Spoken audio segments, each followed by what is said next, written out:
My name is Derek, and I just turned 28 last month. For 7 years, I poured my heart into the family construction business, believing that loyalty would eventually earn me a place at the table. But at my parents' 35th anniversary dinner, I learned the brutal truth about where I stood. When they announced a luxury Hawaiian vacation for the family and told me I wasn't invited, something finally broke inside me.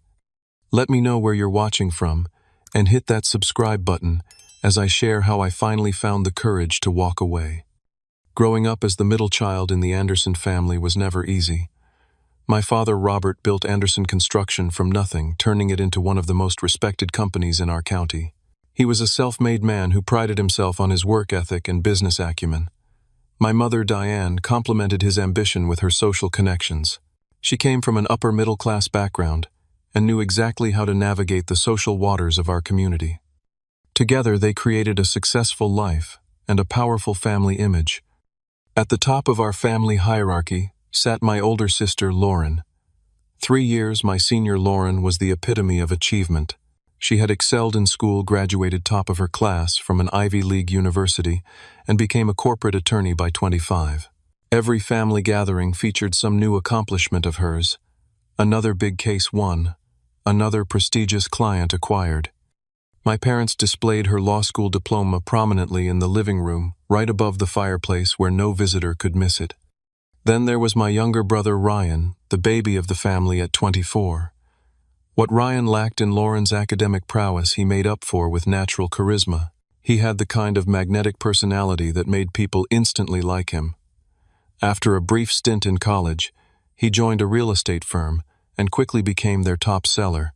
My father called him the natural, and often joked that Ryan could sell ice to Eskimos. His quick success without much effort only highlighted the stark contrast with my own journey. And then there was me stuck in the middle. I wasn't brilliant like Lauren or charming like Ryan. What I had was persistence, reliability, and loyalty, qualities that seemed increasingly undervalued in our family. After high school, I attended a state university and earned a degree in business management. Nothing fancy, but I graduated without debt thanks to working part-time throughout college. When I finished school, my father offered me a position in the family business. Every successful company needs workhorses, he told me on my first day. Lauren has the brains, Ryan has the personality, and you, Derek, you have the dependability. At the time, I took it as a compliment. 7 years later, I realized it was my job description. I was the family workhorse. My role at Anderson Construction began in the office handling paperwork, but I quickly took on additional responsibilities. I learned every aspect of the business from the ground up: accounting, project management, client relations, and even hands-on construction work when we were shorthanded. By my 3rd year, I was effectively running day-to-day operations, while my father focused on business development and strategic planning. Despite my growing responsibilities, my salary remained conspicuously lower than market rate. My father always had reasons. Times are tight. We need to reinvest in the business. Your living expenses are lower than your siblings. Meanwhile, Lauren received an expensive car for passing the bar exam, and Ryan got a significant startup bonus when he sold his first $1 million property. I lived in a modest 1-bedroom apartment about 20 minutes from my parents' suburban mansion. Every Sunday I joined them for family dinner, a tradition my mother insisted upon. These dinners followed a predictable pattern. Lauren would share her latest professional triumph. Ryan would entertain everyone with stories of his high-profile clients, and I would sit quietly as my contributions to the family business went unmentioned. Last Christmas, a particularly profitable year for Anderson Construction, my father announced bonuses for the family.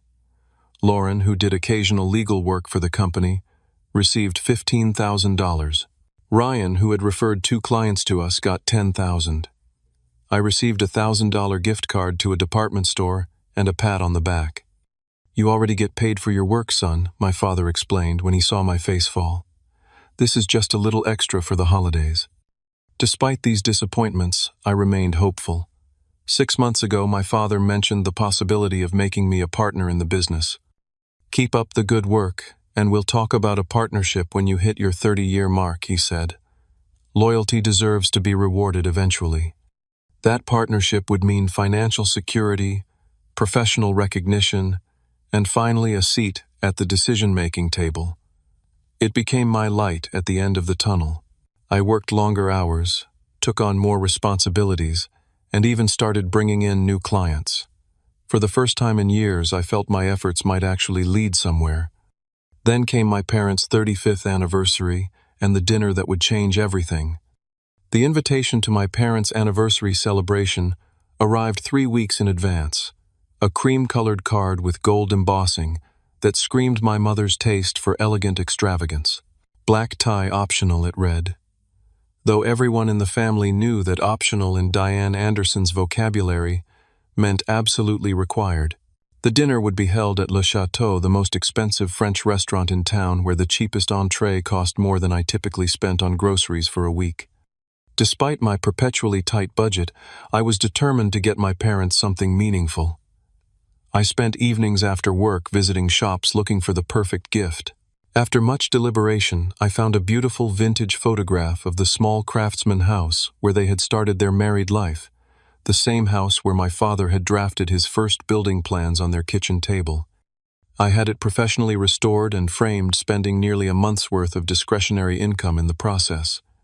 On the evening of the celebration, I dressed carefully in my only suit, a navy blue ensemble I reserved for client meetings and special occasions. I polished my shoes, selected a conservative tie, and even splurged on a professional haircut 2 days prior. Looking in the mirror, I felt a twinge of pride. I might not have Lauren's natural sophistication or Ryan's effortless style, but I cleaned up decently when the occasion called for it. I arrived at the restaurant 30 minutes early, gift in hand. My mother had mentioned needing help with seating arrangements, and I wanted to make myself useful. The private dining room was already partially decorated with flowers and anniversary banners, and a small table near the entrance displayed framed photos from my parents' wedding day. "Derek, you're early," my mother noted when she saw me, her tone suggesting she wasn't sure if this was a positive development. She wore an elegant silver dress that complemented her carefully maintained figure and professionally colored hair. "Thought you might need some help setting up," I offered. "Everything's under control," she replied, glancing at her watch. "But you can help the staff arrange these name cards." I dutifully placed the name cards at each setting according to my mother's detailed instructions. I noticed my own card positioned at the far end of the table, separated from the rest of the immediate family who were clustered around my parents at the head. I was seated between my elderly great-aunt Patricia and my cousin's new girlfriend whom I had never met, essentially the family equivalent of Siberian exile. Guests began arriving shortly after. My father's business associates came first, followed by neighbors and family friends. Everyone embraced warmly, exchanging compliments and catching up on recent events. My father, imposing in his tailored tuxedo, worked the room like a seasoned politician, making each guest feel specially welcomed. Lauren arrived with her fiancé Thomas, a fellow attorney with a prestigious firm. She wore a designer dress that probably cost more than 3 of my monthly paychecks. They made a striking couple, both tall, polished, and radiating success. My parents immediately gravitated toward them, my mother kissing Lauren on both cheeks, while my father shook Thomas's hand enthusiastically. The firm just made her lead counsel on the Westridge merger. I overheard Thomas telling my father, who beamed with pride, youngest attorney to ever get such a position. Ryan arrived fashionably late with his girlfriend Sophia, a former model turned interior designer. He had the uncanny ability to make even formal wear look effortlessly cool. He embraced our parents warmly, presenting them with a small box that I later learned contained first-class tickets to a Broadway show for the following weekend. "Just a little pre-gift," he said with his trademark grin. "The real present comes later." My own greeting from my parents was considerably less enthusiastic. My mother gave me a quick peck on the cheek, careful not to smudge her makeup, while my father offered a perfunctory handshake. "Nice of you to come, son," he said, as though my attendance at this mandatory family function was somehow optional. As guests found their seats, I began to notice snippets of conversation about travel arrangements and accommodations. My Aunt Meredith mentioned something about beachfront views, while my cousin Jack asked Ryan about snorkeling locations. These comments struck me as odd, but I dismissed them as references to some past vacation. Throughout the appetizer course, a sense of anticipation seemed to build among certain family members. There were knowing smiles and cryptic comments about the big surprise. I felt increasingly uneasy, like everyone was in on a secret except me. "Have you finished the brochures yet?" I overheard my mother ask my father in a hushed tone. "All set," he replied. "Hidden under the dessert menus." By the time the main course arrived, my stomach was tied in knots, and it had nothing to do with the exquisitely prepared beef bourguignon on my plate. Something significant was happening, something that involved travel and planning, and somehow I had been left out of the loop entirely. I tried to engage with Great-Aunt Patricia beside me, but her hearing aid was malfunctioning, and most of our conversation consisted of me repeating myself at increasing volumes.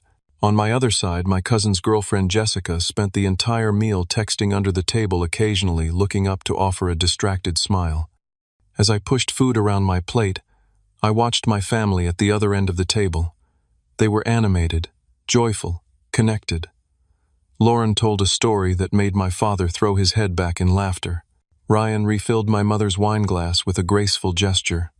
They looked like a magazine spread depicting the perfect American family, except I was missing from the picture both literally and figuratively. The weight of my carefully wrapped gift felt increasingly heavy against my leg. I had been so proud of finding something meaningful, something that connected to their beginnings. Now I wondered if it would seem pitiful compared to whatever my siblings had given them.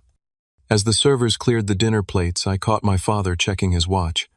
He nodded subtly to my mother, who straightened in her seat with anticipation. Whatever announcement they had planned, the moment was approaching. And somehow, I already knew I wasn't going to like it. The servers brought out champagne for a toast as my father stood up, commanding the attention of everyone in the room. He cut an impressive figure at 63 tall and distinguished with salt and pepper hair, and the confident posture of a man accustomed to being listened to. He raised his glass and the room fell silent. "Diane and I want to thank you all for coming tonight to celebrate 35 incredible years." Together, he began, his voice warm with emotion. "When we started our journey together in that tiny house on Maple Street, we had nothing but big dreams and each other." My mother gazed up at him adoringly, her hand resting on his arm. They did make a striking couple after all these years.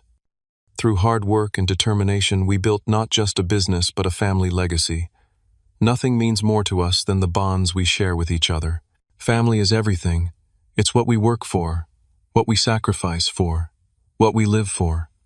Murmurs of approval and affectionate smiles rippled through the audience. I nodded along, feeling a momentary connection to my father's words, despite our complicated relationship. To celebrate this milestone anniversary and the family we've created, Diane and I have a special announcement. His eyes crinkled with excitement. "Under your dessert menus, you'll find a little surprise." There was a flurry of movement as guests reached for the elegant dessert menus in front of them. I did the same, finding a glossy brochure underneath. The cover showed a stunning beachfront resort with palm trees and crystal-clear water. Bold letters across the top read, "Paradise awaits at Turtle Bay Resort, Hawaii." My father continued as everyone examined the brochures. "In exactly 1 month, we're treating our immediate family to a 2-week vacation at this 5-star resort on Oahu's North Shore. A chance to reconnect, celebrate our journey, and create new memories together." Excited gasps and congratulatory remarks filled the room. Lauren clapped her hands together like a delighted child, while Ryan high-fived Thomas across the table. My mother stood up beside my father, her face glowing with enthusiasm.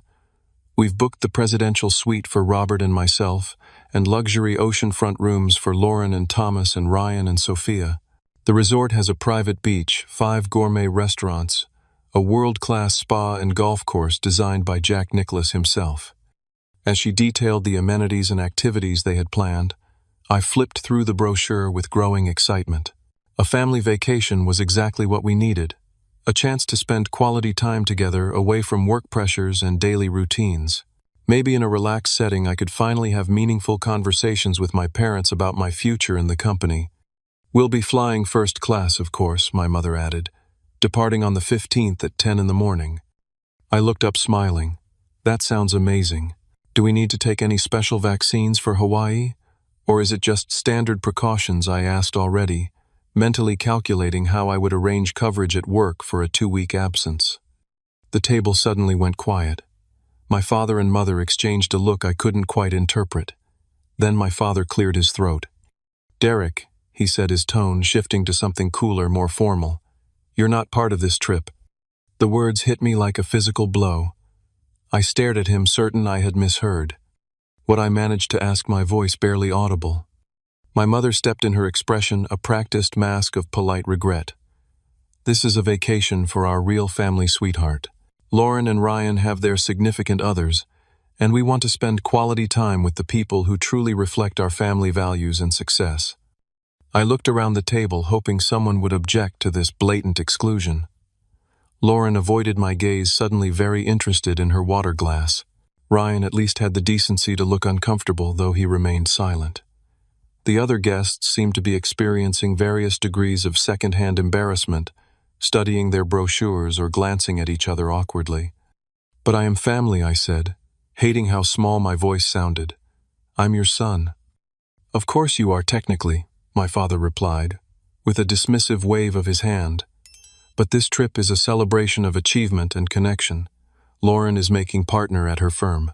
Ryan just closed on his first commercial property. These are the kinds of accomplishments that honor our family legacy." "And what about my work?" I asked, a rare spark of anger, giving strength to my words. "I've been running your business operations for years."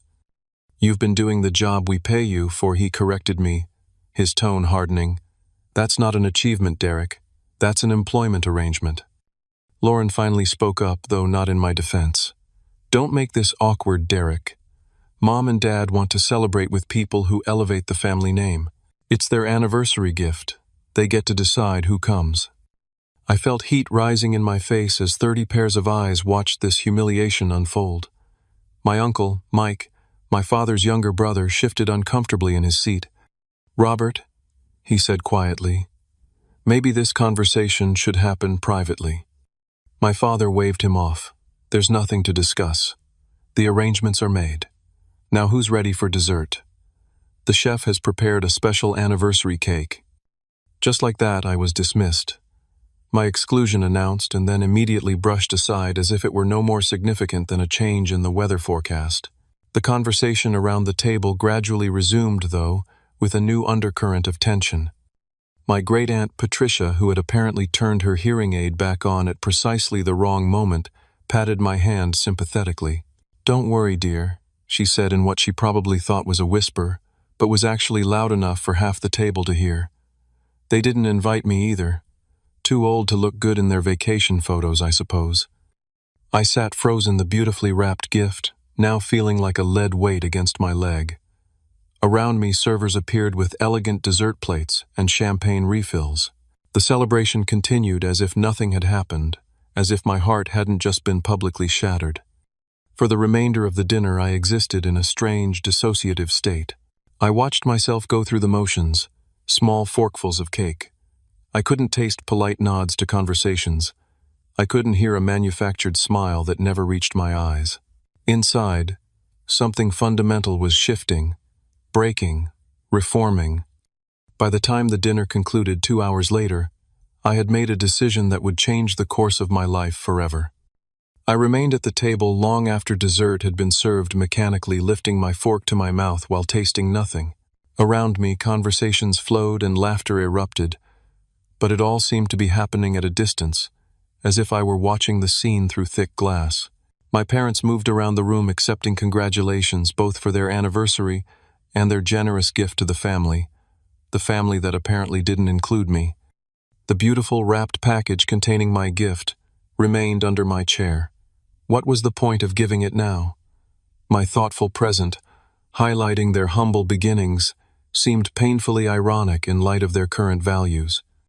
Uncle Mike made his way to my end of the table, settling into an empty chair beside me. Unlike my father, Mike had chosen a different path in life. He ran a small, independent contracting business, making a modest but comfortable living without the wealth or status my father had accumulated. "That was harsh," he said quietly, keeping his eyes on the celebration across the room. "Your dad always did have a blind spot when it comes to you." I pushed my cake around the plate. "A blind spot implies he doesn't see me." I think he sees me perfectly clearly and finds me lacking. Mike shook his head. Success has warped his perspective. Money, status, achievements, those things weren't always what defined value in our family. Our father, your grandfather, measured a person by their character and reliability. Well, those qualities are clearly out of fashion now, I replied, unable to keep the bitterness from my voice. Don't let this define you, Derek. You're worth more than how they're treating you. Before I could respond, Lauren approached our end of the table. Uncle Mike excused himself with a supportive squeeze to my shoulder. My sister took his vacant seat, her expression, a mixture of annoyance and condescension. You need to pull yourself together, she said without preamble. You're making everyone uncomfortable with your pouting. I'm making people uncomfortable, I asked incredulously. Not Mom and Dad, who just publicly excluded their own son from a family vacation. Lauren sighed as if dealing with a difficult child. Look, you have to understand how these things work. Mom and Dad have certain standards and expectations. This trip is about celebrating success and showing off the best of the Anderson family. And I don't make the cut. You haven't exactly been setting the world on fire, have you? She countered. You work a mediocre job at Dad's company, live in a basic apartment, and have no significant other or achievements to speak of. What exactly would you bring to this vacation except awkwardness? Her words stung precisely because they reflected the family's warped values so perfectly. In their eyes, my loyalty, hard work, and dedication counted for nothing without the external trappings of success. That mediocre job involves running the company that pays for everyone's luxurious lifestyle, I said quietly, including yours. Lauren rolled her eyes. Please, Dad could replace you tomorrow with any business school graduate. Don't overestimate your importance. With that parting shot, she returned to the head of the table where my parents were now opening anniversary gifts from the guests. I watched as they exclaimed over Lauren's present, a weekend at an exclusive vineyard in Napa Valley. Ryan followed with his real gift, a custom oil painting of their wedding photo created by some up-and-coming artist. I couldn't bear to watch anymore. I slipped out without saying goodbye, leaving my gift still wrapped under the chair. The cool night air hit my face as I exited the restaurant, bringing with it a strange sense of clarity. For the first time in years, I saw my family situation with perfect, unfiltered vision. The drive home was a blur of streetlights and racing thoughts. My phone rang several times, calls from Uncle Mike and my cousin Jennifer that I let go to voicemail. I needed space to process what had happened, to understand what it meant for my future. In my apartment, I kicked off my dress shoes and loosened my tie, collapsing onto the couch in the dark. The answering machine blinked with messages, but I ignored it. Instead, I pulled out a bottle of whiskey I'd been saving for a special occasion and poured myself 2 fingers worth. The first sip burned down my throat, matching the fire of humiliation still smoldering in my chest. As I sat there in the darkness, memories of a lifetime of similar slights and dismissals played through my mind like a montage of failure. My father missing my college graduation because Ryan had a high school baseball game. My mother forgetting my birthday 3 years running. The partnership in the company perpetually dangled just out of reach like a carrot on a stick. Around midnight, my cousin Jennifer called again, and this time I picked up. That was brutal, she said without preamble. Everyone was talking about it after you left. Great, I muttered. Public humiliation is always better with an audience. For what it's worth, most people thought Uncle Robert was way out of line. Even Aunt Diane looked uncomfortable after you left. But not uncomfortable enough to change anything, I noted. Jennifer was silent for a moment. What are you going to do? It was a simple question, but it hung in the air between us, heavy with implication. What was I going to do? Continue working for a man who didn't respect me, keep showing up to family events where I was clearly an afterthought, spend another 7 years hoping for recognition that would never come? I don't know yet, I answered honestly. But I know I can't keep doing this. After hanging up, I pulled out a legal pad and began writing, trying to make sense of my thoughts. I listed every instance of favoritism, every broken promise, every moment of disrespect I could remember. By the time I finished, it was nearly 3 in the morning, and I had filled 7 pages with small, angry handwriting. Looking at those pages at the documented evidence of years of mistreatment, something crystallized within me. This wasn't about a vacation to Hawaii. This was about a fundamental lack of respect and appreciation that would never change unless I changed something first.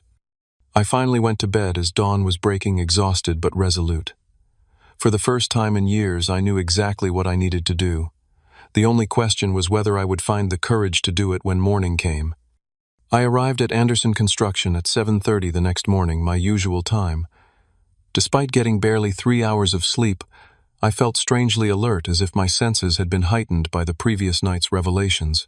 The office was quiet when I entered, most employees not due until 8. I liked this peaceful hour to organize my day and tackle priority tasks without interruption. My father typically arrived around 9, but today his Mercedes was already in his reserved parking spot when I pulled in. Through the glass walls of his corner office, I could see him on the phone gesturing emphatically as he spoke. He gave no indication that he'd noticed my arrival. I settled at my desk and began reviewing the project timelines for our 3 active construction sites. Everything was on schedule, materials, deliveries confirmed for the week, subcontractor agreements all in order. 7 years of meticulous work systems meant the company ran like a well-oiled machine, a machine I had engineered and maintained piece by piece. At 9:15, my father's assistant Brenda approached my desk with a stack of folders. "Morning, Derek. Your father wants these proposals reviewed and on his desk by noon. He's also scheduled a meeting with the Wellington client at 2 that he'd like you to prepare the presentation for." I accepted the folders with a nod. "Thanks, Brenda. By the way, has he mentioned anything about the management restructuring he talked about last month, the partnership discussion?" Brenda shifted uncomfortably, avoiding my eyes. "I'm not sure what you mean. The only restructuring I've heard about Island." She trailed off suddenly, very interested in straightening her blouse. "Is what, Brenda?" She sighed. "You should really talk to your father about this." "About what specifically?" "About Jason being promoted to operations director," she admitted reluctantly. "The announcement is going out this afternoon." Jason was my cousin on my mother's side, 2 years younger than me, with a freshly minted MBA and 6 months of experience at our company. The position of operations director was essentially what I had been doing for years, without the title or corresponding salary. It was also the logical stepping stone to partnership, the promotion my father had hinted would be mine. "I see," I said quietly. "Thank you for telling me." Brenda hurried away, clearly regretting being the bearer of bad news. I sat motionless at my desk, the folders untouched before me. This, on top of last night's humiliation, was the final confirmation I needed. I would never be valued here, no matter how hard I worked or how loyal I remained. At 11:30, I stood up and walked purposefully toward my father's office. His assistant tried to intercept me, saying he was on an important call, but I walked past her with a polite but firm, "This can't wait, Brenda." My father looked up with irritation as I entered without knocking. He held up one finger in the universal sign for "wait a minute," and continued his conversation about golf tee times. I stood quietly taking in the luxurious office with its award certificates and family photos. I noticed for the first time that while there were several pictures of Lauren in her graduation robes and Ryan with various sports trophies, there was not a single photo of me. Finally, he ended his call and looked at me expectantly. "This better be important, Derek. I have the Wexler call in 15 minutes. I hear Jason is being promoted to operations director," I said without preamble. My father had the grace to look momentarily uncomfortable before his expression hardened. "That's correct. The announcement goes out today. He's being groomed for eventual partnership. The partnership you suggested might be mine." He waved dismissively. I said we would discuss it. After consideration, Jason is the better fit. His MBA gives him the theoretical foundation you lack, and frankly, his personality is better suited to client relations. "I've been running operations for 5 years without the title or compensation," I pointed out. "I built the systems Jason will now take credit for." "You've been doing your job, Derek. That's what we pay you for." My father leaned back in his chair, studying me. "Is that all you came in here for? To complain about a business decision that's already been made?" No, I replied, a strange calm settling over me. I came to give you my resignation effective immediately. For the first time in my adult life, I saw genuine surprise on my father's face. Don't be ridiculous. Where would you go? What would you do? I don't know yet, but I know I won't stay where I'm not valued. He scoffed. This is about the Hawaii trip, isn't it? You're having some sort of tantrum because you weren't invited on vacation. This is about 7 years of loyalty and hard work being treated as worthless. I corrected him. The vacation was just the most public example. You're being overly dramatic. Take the day off if you need to cool down, but this resignation talk is nonsense. You have responsibilities here. I placed my company key card and phone on his desk. Not anymore. You'll find all active projects are documented in the shared drive. Project managers have been briefed on timelines and deliverables. There should be minimal disruption during the transition. My father's face reddened. You can't just walk out. This is your family legacy. A legacy I'm apparently not good enough to be part of, I replied. Isn't that what you and Mom made clear last night? I'm not real family. That's not what we meant, and you know it. The vacation is for people who elevate the family name I finished for him. I remember your exact words, Dad. They made your priorities crystal clear. He stood up, anger now replacing surprise. If you walk out that door, don't expect to walk back in. I won't tolerate this kind of emotional blackmail. It's not blackmail. It's self-respect, something I should have found years ago. I turned and walked out, feeling his glare on my back, but resisting the urge to look back. In the main office, several employees watched curiously as I went to my desk and began packing my few personal items into a cardboard box. News traveled fast in small companies, and I suspected Brenda had already spread word of my confrontation with the boss. Mark Thompson, our senior project manager who had been with the company for over 20 years, approached as I was emptying my desk drawer. So it's true, he asked quietly. You're leaving? I nodded. Time for a change. Mark glanced around to ensure no one was within earshot. For what it's worth, this place runs because of you, not despite you. Your father's making a mistake. His words offered a small measure of validation, but the decision was made. I finished packing my meager belongings, a coffee mug, a few reference books, a small plant I'd kept alive for 3 years. 7 years of my professional life fit into a single box.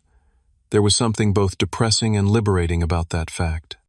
As I headed for the exit, several colleagues stopped me to shake my hand or offer surprised goodbyes. I maintained a professional demeanor, thanking them for their good wishes and promising to stay in touch. Inside, I was experiencing a whirlwind of emotions, fear about my uncertain future, anger at my family's treatment, but predominantly an overwhelming sense of relief. The weight I hadn't even realized I was carrying had suddenly lifted. Back at my apartment, I set the box from work on the kitchen counter and looked around at my modest living space. Everything in it had been selected with careful attention to my limited budget, furniture chosen for durability rather than style, appliances purchased on sale, decorations minimal and practical. For years I had lived as if in a holding pattern, waiting for the partnership that would finally allow me financial freedom. Now I faced a different kind of freedom, the terrifying liberty of having no plan at all.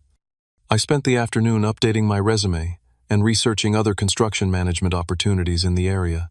By evening, my phone was filled with missed calls and text messages, Tupelo, my mother wanting to discuss this foolishness, Ryan asking if I was having some kind of breakdown, Lauren lecturing me about professional suicide. I ignored them all.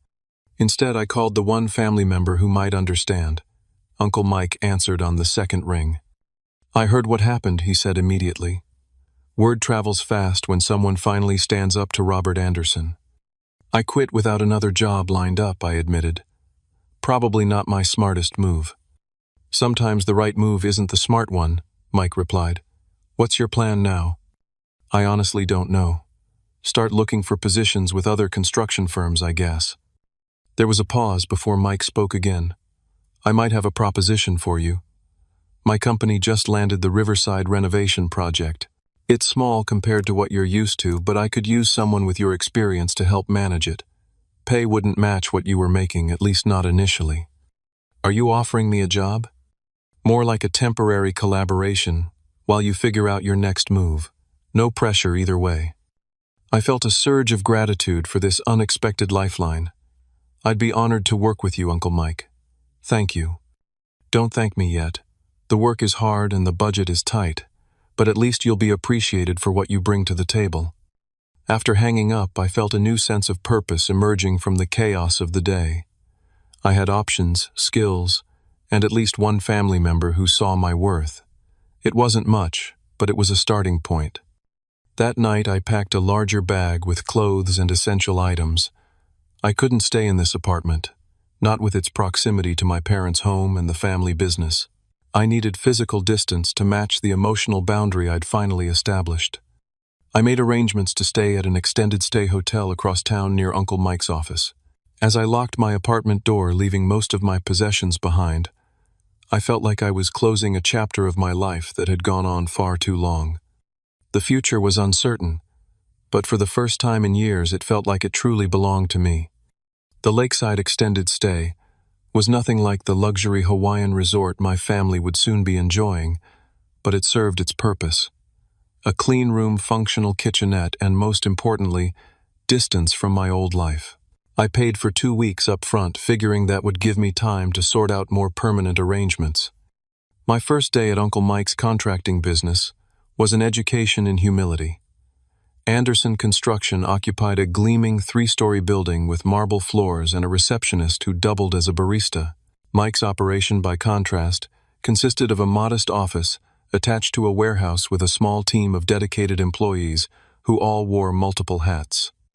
It's not fancy, Mike acknowledged as he showed me around, but we do honest work at fair prices and everyone gets treated with respect. The Riverside project involved renovating a historic building downtown into mixed-use retail and office space. The budget was tight, the timeline aggressive, and the client particular about preserving original architectural elements.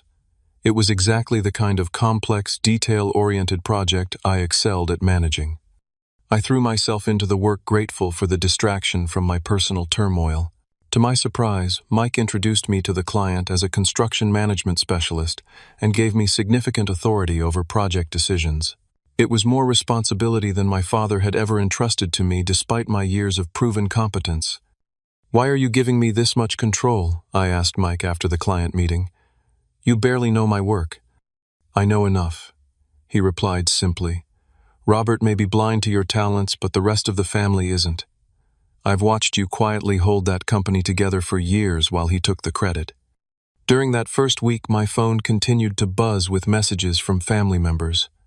My mother's texts evolved from demanding I stop this nonsense immediately to increasingly concerned inquiries about my whereabouts. Ryan sent a surprisingly thoughtful message acknowledging the vacation exclusion was pretty messed up but suggesting I had overreacted. Lauren remained. Lauren sending a single text that read, "Drama was always your specialty. Call Dad when you're ready to apologize." I responded to none of them. The emotional distance felt necessary for my healing process. The work with Uncle Mike proved to be exactly what I needed. Without the suffocating shadow of my father's expectations and disappointment, my natural talents flourished. I implemented streamlined project management systems that improved efficiency, negotiated better terms with suppliers, and developed innovative solutions to structural challenges that arose during demolition. "You're wasted as a project manager," Mike commented one evening as we reviewed updated budget projections that showed we were now coming in under cost. "You should be running your own operation." I laughed off the suggestion, but the seed was planted in my mind. By the end of the second week, word had spread about my availability in the local construction community. A former subcontractor who had started his own business called to pick my brain about operations systems. A client I had worked with at Anderson reached out about a potential project. People in the industry, it seemed, had noticed my contributions even when my family hadn't. The Riverside project continued to progress smoothly under our management. During a site visit in the third week, the client pulled me aside. "Mike tells me you're the one who suggested preserving the original crown molding and replicating it where it was damaged," he said. "It's exactly the touch this building needed." I specifically want you involved in my next project. It was the first time a client had requested me personally, rather than the Anderson Construction name. The validation was both surprising and deeply satisfying. That evening I received an unexpected visitor at my hotel room. Ryan stood outside my door looking uncharacteristically serious. "How did you find me?" I asked, reluctantly letting him in. "Jennifer told me," he admitted. "She's worried about you. We all are." I gestured around the modest hotel room. "As you can see, I'm fine." Ryan sat on the edge of the bed looking uncomfortable. "Mom and Dad left for Hawaii yesterday. Dad's been making Jason handle everything at the office, and apparently it's a total disaster. 3 clients have already called asking specifically for you." "That's not my problem anymore," I said, though I couldn't help feeling a twinge of satisfaction. "Look, I know they treated you badly," Ryan said, running a hand through his hair. "The vacation thing was cruel and I should have said something. But you didn't." "No, I didn't," he acknowledged. "I've been thinking about why. I think I've always been a little intimidated by you, believe it or not." I looked at him in disbelief. "Intimidated by me? You're the golden child. I'm the one who gets by on charm, and luck," he corrected me. "You're the one with actual substance. I've always known that on some level, and I think Dad does too. It's why he's harder on you. He sees himself in you." His words offered a new perspective I hadn't considered, though they didn't excuse my parents' behavior. "What do you want, Ryan? For me to come back and pretend nothing happened?" He shook his head. "Number, I just wanted to make sure you're okay and to tell you I'm sorry for not being a better brother. Whatever you decide to do next, I'd like to be supportive." It wasn't the conversation I had expected, but it was perhaps the most genuine interaction I'd had with my brother in years. After he left, I thought about the family dynamics from this new angle. Perhaps Ryan was right about my father seeing himself in me. The difference was that my grandfather had apparently supported and encouraged my father's drive, while my father had systematically undermined mine. The following week brought another surprise. Uncle Mike called me into his office and closed the door. "I've been thinking about succession planning," he said without preamble. "I'm 60 next year, and while I'm not ready to retire yet, I need to start considering the future of this company." I nodded, unsure where he was going with this. "You've impressed me, Derek. More importantly, you've impressed our clients and staff. I'd like to discuss bringing you on as a partner, with an eye toward eventually taking over when I do decide to step back." The offer left me momentarily speechless. It was everything I had wanted from my father: recognition, opportunity, a genuine seat at the table. "I don't know what to say, Uncle Mike." "Say you'll think about it," he replied. "This isn't a decision to make lightly, but I want you to know the offer is genuine, and it comes with no strings attached. No family politics, no hoops to jump through. Just a straightforward business proposition based on your merit." That night I moved out of the hotel and into a small but comfortable apartment. It was a decisive step away from the temporary limbo I'd been living in, and toward building a new life on my terms. As I arranged my few possessions in the new space, I realized I felt something I hadn't experienced in years. Hope. My phone buzzed with a text from an unknown number. It was Jason, my cousin, who had taken my position at Anderson Construction. His message was brief but illuminating. "How did you keep track of everything? This job is impossible. Nothing was documented like your father claimed." I smiled to myself but didn't respond. Let them discover exactly how much I had been doing all these years. Some lessons had to be learned the hard way. 6 months after walking out of Anderson Construction, my life had transformed in ways I never could have predicted. Uncle Mike and I had formalized our partnership agreement, rebranding the company as Anderson Mitchell Contractors to reflect our new joint leadership. The Riverside project had been completed on time and under budget, earning us praise in local business circles and leading to 3 new significant contracts. I had settled into my apartment, gradually creating a home that reflected my own tastes rather than budget constraints. For the first time, I bought furniture because I liked it, not because it was on clearance. I started dating again, meeting a wonderful woman named Allison, who worked as an architect and who valued my straightforward nature and work ethic. My relationship with extended family members had slowly begun to heal. Jennifer and I met regularly for coffee and several cousins had reached out to reconnect. Uncle Mike had become both a mentor and friend, our professional relationship, strengthening our personal bond. Even Ryan and I had established a cautious new connection, meeting occasionally for drinks and gradually building a relationship based on mutual respect rather than family obligation. My parents and Lauren were a different story. Upon returning from Hawaii, they had discovered the extent of my absence, both from the company and from family gatherings. My father had attempted to contact me several times, his messages evolving from angry demands to return to increasingly desperate pleas as Jason proved unable to fill my shoes.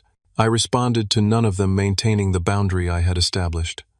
According to Ryan, the company was struggling without my systems and client relationships. 3 major clients had followed me to Anderson Mitchell, and others were considering making the switch.